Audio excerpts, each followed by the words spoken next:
ओम शांति। 16/5/24 की वाणी है। मीठे बच्चे, अपने को सुधारने के लिए अटेंशन दो, दैवी गुण धारण करो। बाप कभी किसी पर नाराज नहीं होते, शिक्षा देते हैं, इसमें डरने की बात नहीं। प्रश्न, बच्चों को कौन सी एक स्मृति रहे तो टाइम वेस्ट न करें। उत्तर, यह संगम का समय है, बहुत ऊंची लॉटरी मिली है। बाप हमें हीरे जैसा देवता बना रहे हैं। यह स्मृति रहे तो कभी भी टाइम वेस्ट न करें।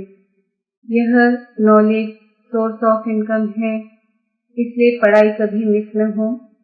माया देह अभिमान में लाने की कोशिश करेगी, लेकिन तुम्हारा डायरेक्ट बाप से योग हो तो समय सफल हो जाएगा। ओम शांति। बच्चों को यह तो मालूम है कि यह बाप है, इसमें डरने की कोई बात नहीं। यह कोई साधु महात्मा नहीं है जो कोई बद्दुआ करेंगे या गुस्सा करेंगे। उन गुरुओं आदि में तो बहुत क्रोध होता है, तो उनसे मनुष्य डरते हैं। कहाँ श्राप न दे देवे। यहाँ तो ऐसी कोई बात नहीं। बच्चों को कभी डरने की बात नहीं। बाप से डरते वह है जो खुद चंचल होते हैं। वह लौकिक बाप तो गुस्सा भी करते हैं। यहाँ तो बाप कभी गुस्सा आदि नहीं करते हैं, समझाते हैं। अगर बाप को याद नहीं करेंगे तो विकर्म विनाश नहीं होंगे, अपना ही जन्म जन्मांतर के लिए नुकसान करेंगे। बाप तो समझाने देते हैं, आगे के लिए सुधर जाएं। बाकी ऐसे नहीं कि बाप नाराज होते हैं। बाप तो समझाते रहते हैं। बच्चे अपने को सुधारने के लिए याद की यात्रा पर अटेंशन दो। साथ साथ चक्र को बुद्धि में रखो, दैवी गुण धारण करो। याद है मुख्य, बाकी सृष्टि चक्र की नॉलेज तो बहुत सिंपल है, वह है सोर्स ऑफ इनकम, परंतु उनके साथ दैवी गुण भी धारण करने हैं। इस समय है बिल्कुल आसुरी गुण। छोटे बच्चों में भी आसुरी गुण होते हैं, लेकिन उन्हों को मारना बिल्कुल नहीं है और ही सीखते हैं। वहाँ सत्युग में तो सीखना नहीं होता है, यहाँ तो माँ बाप से बच्चे सब सीखते हैं। बाबा गरीबों की बात करते हैं। साहूकारों के लिए तो यहाँ जैसे स्वर्ग है, उनको ज्ञान की दरकार नहीं। यह तो पढ़ाई है। टीचर चाहिए जो सिखावे सुधारे, तो बाप गरीबों की बात करते हैं।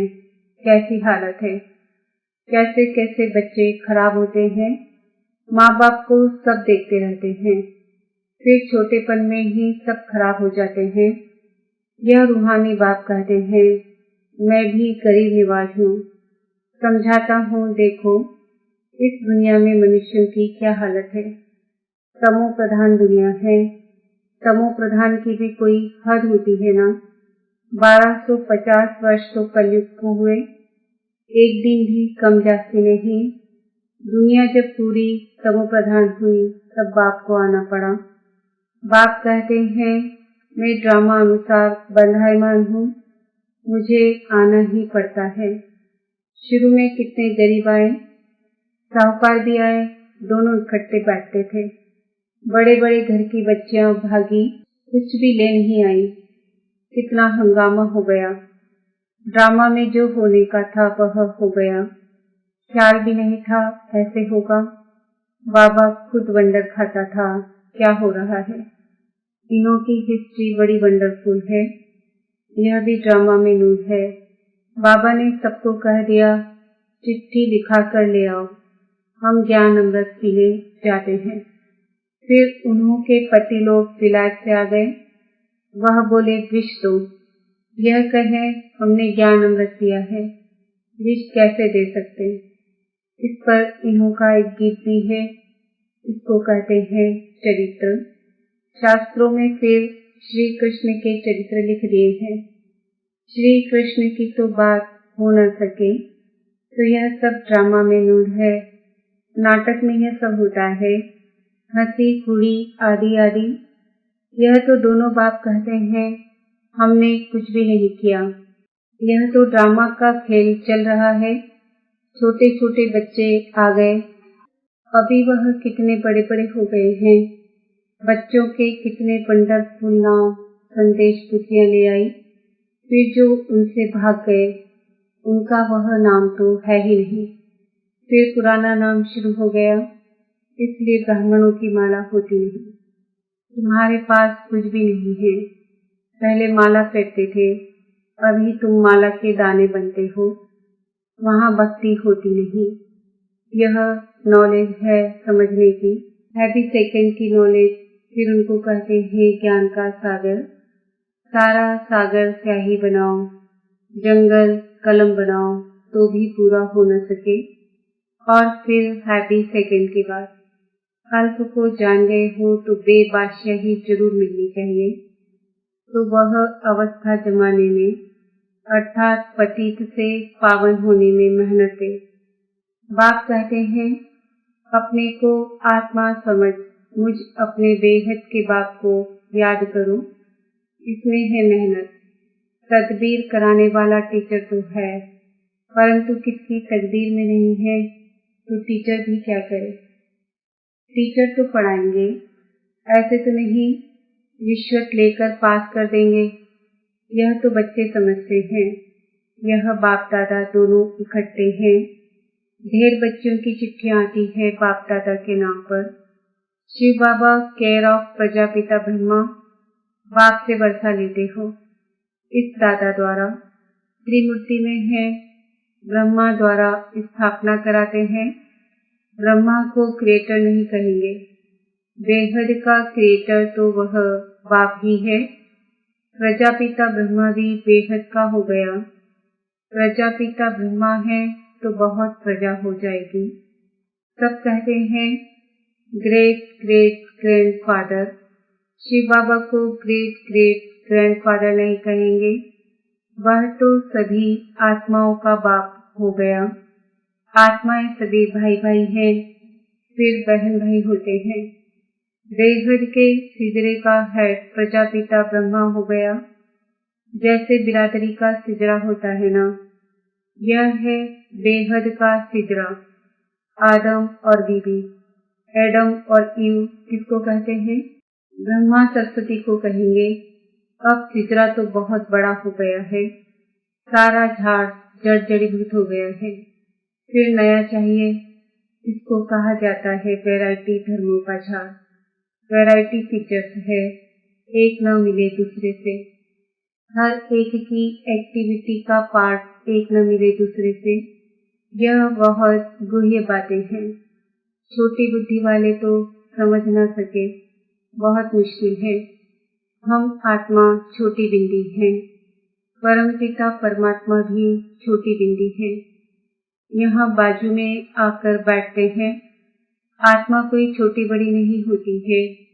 बाप दादा दोनों का इकट्ठा पाठ बड़ा वंडरफुल है। बाबा ने यह रस बड़ा अनुभव लिया है। बाबा खुद समझाते हैं यह भाग्यशाली रथ है। इस मकान अथवा रथ में आत्मा बैठी है। हम ऐसे बाप को किराए पर अपना मकान व रथ दे दें तो क्या समझते हो? इसलिए इनको भाग्यशाली रथ कहा जाता है, जिसमें बाप बैठ तुम बच्चों को हीरे जैसा देवता बनाते हैं। आगे थोड़े ही समझते थे, बिल्कुल तुच्छ बुद्धि थे। अभी तुम बच्चे समझते हो तो फिर अच्छी रीति पुरुषार्थ भी करना चाहिए। टाइम वेस्ट नहीं करना चाहिए। स्कूल में टाइम वेस्ट करने से नापास हो जाएंगे। बाप तुमको बहुत बड़ी लॉटरी देते हैं। कोई राजा के घर जन्म लेते हैं तो जैसे कि लॉटरी मिली ना, कंगाल है तो उनको लॉटरी थोड़ी ही कहेंगे। यह है सबसे ऊंची लॉटरी। इसमें टाइम वेस्ट नहीं करना चाहिए। बाबा जानते हैं माया की बॉक्सिंग है। घड़ी घड़ी माया देह अभिमान में लाती है। तुम्हारा बाप के साथ डायरेक्ट योग है। सन्मुख बैठे हैं ना, इसलिए यहाँ रिफ्रेश होने आते हो ड्रामानुसार। बाप कहते हैं मैं तुमको जो समझाता हूँ वह धारण करना है। यह ज्ञान भी तुमको अभी मिलता है, फिर प्रायः लोप हो जाता है। ढेर आत्माएं चली जाती है शांति धाम। फिर आधा कल्प के बाद भक्ति मार्ग शुरू होता है। आधा कल्प से तुम वेद शास्त्र पढ़ते आए, भक्ति करते आए हो। अब मूल बात समझाई जाती है कि तुम बाप को याद करो तो जन्म जन्मांतर के विकर्म विनाश हो। वहाँ तो सब सुख है। बाप याद दिलाते हैं तुमको स्वर्ग में कितने अपार सुख दिए हैं। तुम विश्व के मालिक थे, फिर सब गंवा दिया। तुम रावण के गुलाम बन गए हो। राम और रावण का कितना यह वंडरफुल खेल है। यह फिर भी होगा, अनादि बना बनाया खेल है। स्वर्ग में तुम एवर हेल्दी वेल्दी रहते हो। यहाँ मनुष्य को हेल्दी बनाने के लिए कितना खर्चा करते हैं, वह भी एक जन्म के लिए। तुमको आधा कल्प एवर हेल्दी बनाने में क्या खर्च होता है? एक नया पैसा भी नहीं। देवताएं एवर हेल्दी है ना। तुम यहाँ आए ही हो एवर हेल्दी बनने के लिए। एक बाप के बिगड़ सर्व को एवर हेल्दी और कोई बना ना सके। तुम अभी सर्वगुण संपन्न बन रहे हो, अभी तुम संगम पर हो। बाप तुमको नई दुनिया का मालिक बना रहे हैं। ड्रामा प्लान अनुसार जब तक ब्राह्मण न बने तब तक देवता बन न सके।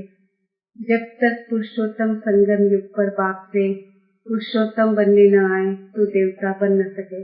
अच्छा, आज बाबा ने रूहानी ड्रिल भी सिखाई, नॉलेज भी सुनाई, बच्चों को सावधान भी किया। गफलत नहीं करो, उल्टा सुल्टा बोलो भी नहीं, शांति में रहो और बाप को याद करो। अच्छा, मीठे मीठे सिकिल दे बच्चों प्रति माता पिता बाप दादा का याद प्यार और गुड मॉर्निंग। रूहानी बाप की रूहानी बच्चों को नमस्ते। हम रूहानी बच्चों की रूहानी बाप दादा को याद प्यार, गुड मॉर्निंग, नमस्ते, ओम शांति। धारणा के लिए मुख्य सार: विकर्म विनाश कर स्वयं को सुधारने के लिए याद की यात्रा पर पूरा अटेंशन देना है। दैवी गुण धारण करने हैं। देवता बनने के लिए संगम युग पर पुरुषोत्तम बनने का पुरुषार्थ करना है। गफलत में अपना टाइम वेस्ट नहीं करना है। वरदान: ज्ञान के श्रेष्ठ खजानों को महादानी बन दान करने वाले मास्टर ज्ञान सागर भव। जैसे बाप ज्ञान का सागर है, ऐसे मास्टर ज्ञान सागर बन सदा औरों को ज्ञान दान देते रहो। ज्ञान का कितना श्रेष्ठ खजाना आप बच्चों के पास है, उसी खजाने से भरपूर बन याद के अनुभवों से औरों की सेवा करो। जो भी खजाने मिले हैं, महादानी बन उनका दान करते रहो, क्योंकि यह खजाने जितना दान करेंगे उतना और भी बढ़ते जाएंगे। महादानी बनना अर्थात देना नहीं, बल्कि और भी भरना। स्लोगन: जीवन मुक्त के साथ देह से न्यारे विदेही बनना। यह है पुरुषार्थ की लास्ट स्टेज। मातेश्वरी जी के मधुर महावाक्य। गुप्त वेशधारी परमात्मा के आगे कन्याओं माताओं का संन्यास। अभी दुनियावी मनुष्यों को यह विचार तो आना चाहिए कि इन कन्याओं माताओं ने संन्यास क्यों लिया है। यह कोई हठ योग कर्म संन्यास नहीं है, परंतु बिल्कुल सहज योग राजयोग कर्म योग संन्यास जरूर है। परमात्मा खुद आया जीते जी देह सहित देह के सभी कर्मेंद्रियों का मन से संन्यास कराता है, अर्थात 5 विकारों का संपूर्ण संन्यास करना जरूर है। परमात्मा आए कहता है दे दान तो छूटे ग्रहण। अब माया का यह ग्रहण जो आधा कल्प से लगा हुआ है, इससे आत्मा काली बन गई है। उनको फिर से पवित्र बनाना है। देखो देवताओं की आत्माएं कितनी पवित्र और चमत्कारी है। जब सोल पवित्र है तो तन भी निरोगी पवित्र मिलता है। अब यह भी संन्यास तब हो सकता है जब पहले कुछ चीज मिलती है। गरीब का बालक साहूकार की गोद में जाता है तो जरूर कुछ देख गोद लेता है, परंतु साहूकार का बालक गरीब की गोद में नहीं जा सकता। तो यहाँ यह कोई अनाथ आश्रम नहीं है। यहाँ तो बड़े बड़े धनवान कुलवान माताएं कन्याएं हैं जिन्हों को दुनियावी लोग अब भी चाहते हैं कि घर में वापस आ जाएं, परंतु इन्होंने क्या प्राप्त किया जो उस मायावी धन पदार्थ अर्थात सर्वंश संन्यास किया है, तो जरूर उनसे उन्हों को जास्ती सुख शांति की प्राप्ति हुई, तभी तो उस धन पदार्थ को ठोकर मार दी है। जैसे राजा गोपी चंद ने अथवा मीरा ने रानी पने का अथवा राजाई का संन्यास कर लिया। यह है ईश्वरी अतीन्द्रिय अलौकिक सुख, जिसके आगे वो दुनियावी पदार्थ तुच्छ है। उनको ये पता है कि इस मर्जीवा बनने से हम जन्म जन्मांतर के लिए अमरपुरी की बादशाही प्राप्त कर रहे हैं, तब ही भविष्य बनाने का पुरुषार्थ कर रहे हैं। परमात्मा का बनना माना, परमात्मा का हो जाना, सब कुछ उसको अर्पण कर देना, फिर वो रिटर्न में अविनाशी पद दे देता है।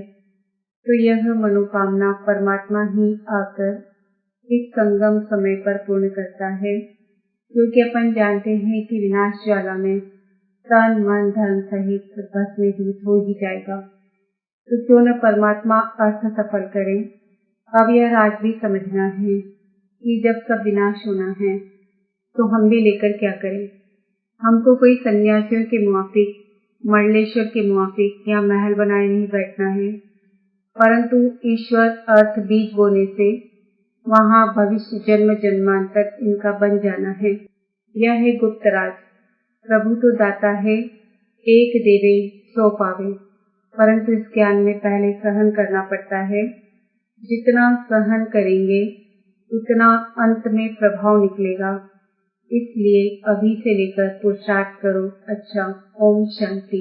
आज का सम्मान है। मैं आत्मा मास्टर ज्ञान सागर हूँ।